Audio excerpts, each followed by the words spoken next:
After losing Hoops Brewing last month, Canal Park said goodbye to another business this week. That's a social house. It's closed its Canal Park location, leaving a lot of people wondering if this is part of a bigger trend. Northern News Now, Sophia Lauber heard from business leaders today. Sophia, it sounds like it might not be as bad as these two new vacancies make it seem. Yeah, Dan, ownership here at the Social House hasn't shared any more information about why they've closed the doors here at this location. But the Canal Park Business Association says this is completely unrelated to the Hoops closure. Data shows that this area still remains very popular, and business leaders say there's no need to worry about a larger departure trend. Owner of Duluth Studio Market, Amber Nichols, is preparing her business for a big move. I love Lakeside. I love all the customers that are here and the businesses. I'm just missing a little bit of that traffic flow, and going down to Canal Park is really prime for that. The art and gift shop is taking the space formerly home to Duluth PAC's women's section.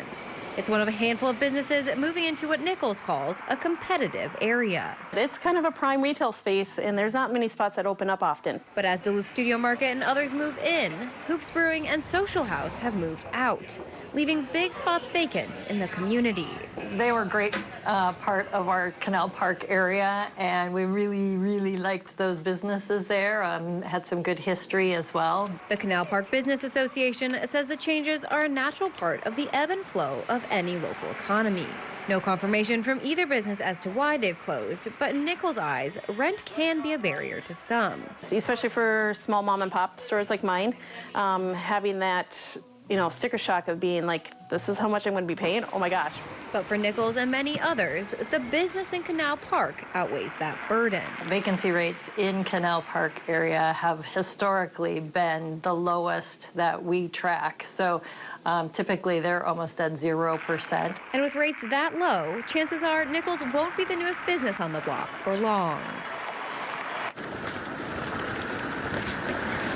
In addition to Duluth Studio Market, other recent arrivals here in Canal Park include Voyager Donuts and the Golf Co-op. A new spa will also soon be moving into the former Pebble Spa location.